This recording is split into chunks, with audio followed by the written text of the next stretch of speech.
Hello friends, now we are going to talk about object-oriented programming in Java. So, object-oriented programming or OOP is a programming paradigm that uses objects to design applications and computer programs. It allows for organizing code in a way that is modular and reusable. We will cover the basics of object-oriented programming in Java, focusing on classes, objects, and inheritance. So let's look at some key terms which we are going to see in object-oriented programming. The first one is a class. A class is a blueprint for creating objects. It defines properties which are called attributes and behaviors which are called methods that the objects created from the class will have. We are going to understand this better when we see an example. The next thing I want to talk about is an object. An object is an instance of a class. When a class is defined, no memory is allocated until an object of that class is created. Let's take a real-life example to understand the relationship between classes and objects. We may have a school, and in this school there are several students. The administration of the school decides that each student should have a name, a student ID or matricule, and a specialty or field of study. This means we can view students as one class, and all the things that the student should have are the attributes of the student class. This means the student name, matricule, and specialty are attributes of this student class. Also, every student will have things to do like paying school fees, attending classes, and writing exams. These various things can be seen as the methods of the student class. Finally, we may have students who come to register in this school. For example, John and Mary.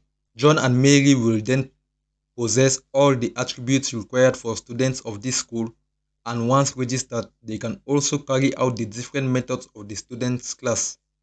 In this case, John and Mary are known as objects of the student class. Let's now see how we can implement classes and objects within our program. So I'm going to use an example of athlete. I will define a class that contains attributes and methods for athletes, and we are going to also create objects of this athlete class which are going to use the attributes and methods of this athlete class. Now, as you can see in our Java program, every Java program must have at least one class. We already have one class, which is the quick Java class, which is also the class which contains the file name of the file in which we are. But we can also decide to add other classes which are going to contain special attributes and methods. So to create another class within this same file, I will simply have to go out of our quick Java class, and then we will create another class, or we will define another class below. So to create a class, I will write the class keyword first, class, and then I will follow it by the name of the class which I want to create. I want to create a class of athletes, so the name of my class will simply be athlete. And the name of the class should begin in an uppercase character. That is why the A of athlete is an uppercase A. Now I'll follow this with a set of curly braces. Now we have created an athlete class. Let's define some attributes of this class. So I will say attributes. Now in my athlete class, I want that every athlete which is created from this class should have a name, a discipline which represents the sport of that athlete, and the age of the athlete. So I will say the name is going to be a string. These attributes are simply like normal variables, but when we define these variables within a class, they are called attributes, not variables. So the name is going to be a string. And then I will say string name, which represents the name of the athlete, and then string again. This time around, discipline is going to represent the given activity or sport which that athlete carries out. And then now we will have the age of the athlete, which will be an integer. So now we have these three attributes for our athlete class. Now that we have specified the attributes of this class, let's now define a method within the class. So to define a method, I will say public, and then the method return type. This one is going to be of return type void, means we are not returning anything from this method. And then I will simply say greet. So this is a simple method of our class. Okay, so this is a basic class which we have defined with attributes and methods, and we have named this class athlete. Now let's see how we can create an object of this class.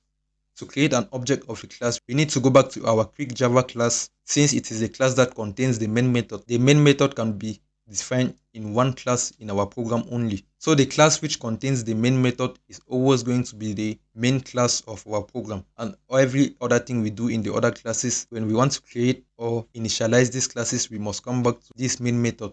When we define a class, the class acts like a sort of data type for creating variables. Like just like we have data types like int and even double, when we define a class, the class also becomes a data type because it can be used to create variables, just that the variables which are going to be created using these class names as data type are going to be called objects this time around. So those are what objects are. And the advantage of using class names over regular data types is when we have a data type like double, for example, this double, you can say double and then we give a variable maybe d and we assign it a value of 3.4. So this is a double variable we have created, but a class enables us now to have variables which will be called objects, but these objects can store multiple information about a given entity. So let's see how to create an object now. To create an object, we will write the class name athlete, and then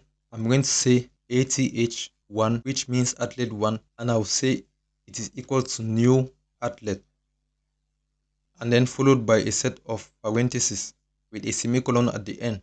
Now I am supposed to initialize the different attributes for this athlete. So I'm going to say, since we had in our athlete class, we have 3 attributes which are name, description, and age. So I need to give or assign values to each of these attributes for this given athlete. So I will say ath1, which stands for athlete1 dot name. I'm going to give him the name Leo Messi,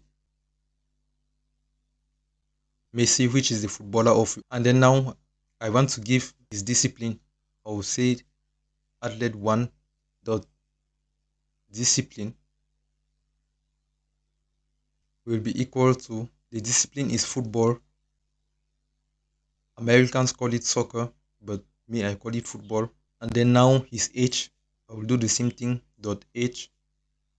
Since the age is not a string, I will not use double quotes, so I'm just going to say the age is 37. I think this is how old Messi is at the time I'm recording this video. And then I can also call the method which I define within my class the greet method. I can simply say that by writing the object name, which is ath1, and then dot greet with my parenthesis after. Now let's save this.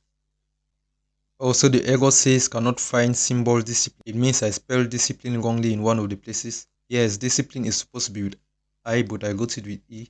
Whereas here I wrote discipline with I, so that was the problem. Now let's try again. Okay, so we see this is the result of the method which we called, which says hello athlete.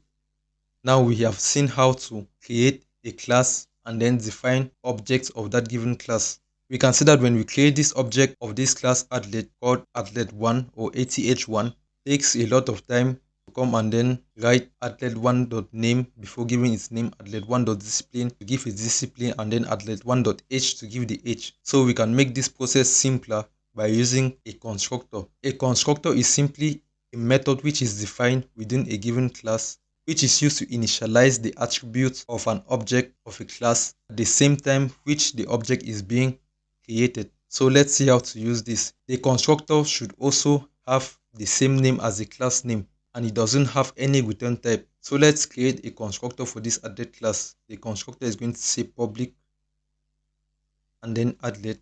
We said it should have the same name as the athlete.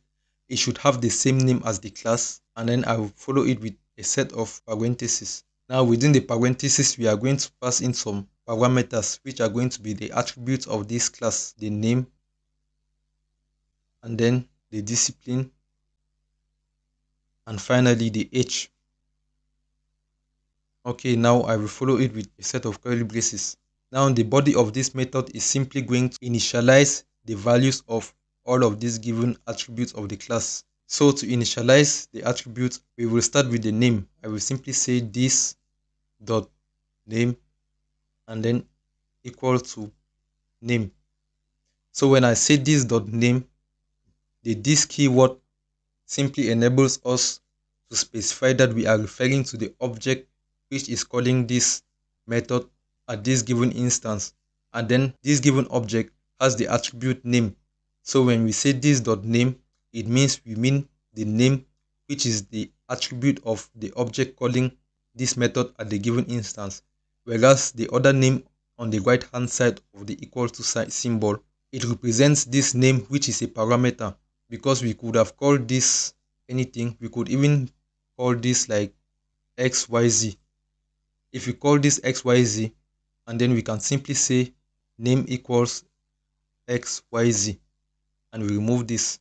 So we could say the name of this object is going to be xyz. But since we decided to name this parameter name, we decided to give it the same name as the attribute name, and name is an attribute of this class, but name is also a parameter of this method. So that is why we need to use the this keyword in order to avoid confusion from the compiler, so that the compiler should know that this.name means this name, which is associated to the this keyword, represents the name, which is an attribute of the class, whereas this other name on the right hand side represents the name, which is the parameter of this method. So I hope you understand that part. We will do same for all the different attributes. So now we have initialized all the attributes of this given class. Now let's see how we can use the constructor to make the creation and initialization of the object and its attributes very easy. So here when I will first of all cancel all of this. At the level of declaring this object, when I say new athlete, I will just come within this parenthesis now, and then I will pass all the values which I want to assign to the attributes of this given object. And these values must match the exact order of the attributes as specified in the constructor. So in our constructor, we have the name first, and then discipline, and then followed by the age. So when declaring the object, we will assign its values at once because we have already declared a constructor within the class. So for the name, I'm going to give the name Leo Messi, and then the discipline is going to be football, while the age will be 37.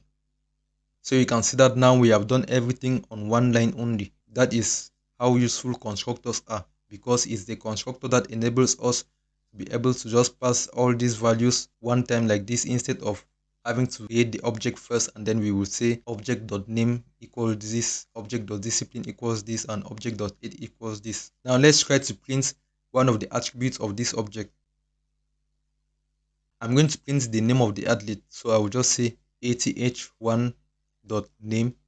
So you can see we access the attributes using the dot, and then we just write the attribute name.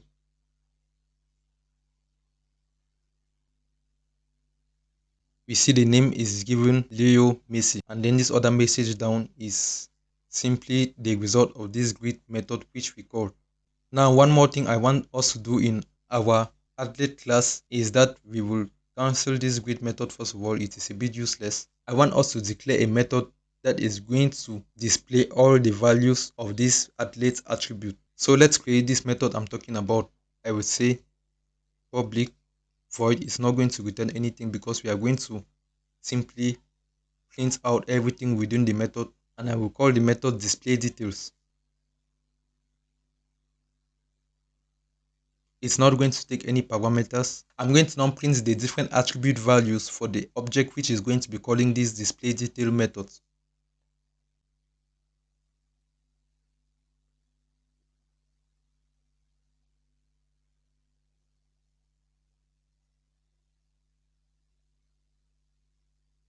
Okay, so now we are finished with this method.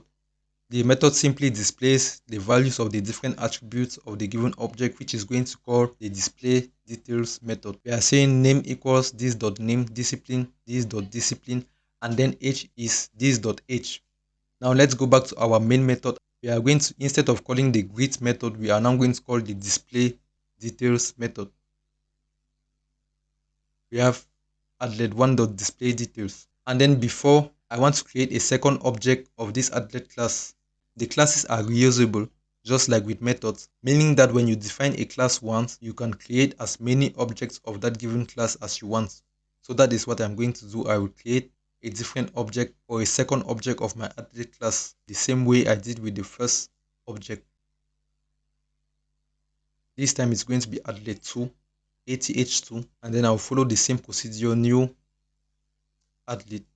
athlete, which is a constructor. This time around, the athlete I want to create is LeBron James. The discipline is going to be basketball. And then age, I think his age is 39 at the time I'm recording this video, so I'll just put 39. Now we are going to also call the display details method on this given athlete. So I will change this to athlete2.display details. Now let's check the results. Okay, we see this is for athlete 1. Name is Lionel Messi, discipline is football, and age is 37. And then for athlete 2, we have the name LeBron James, discipline basketball, and age 39. So that is how to use classes and objects in Java, and these are the basics of object-oriented programming. I hope you found this video helpful.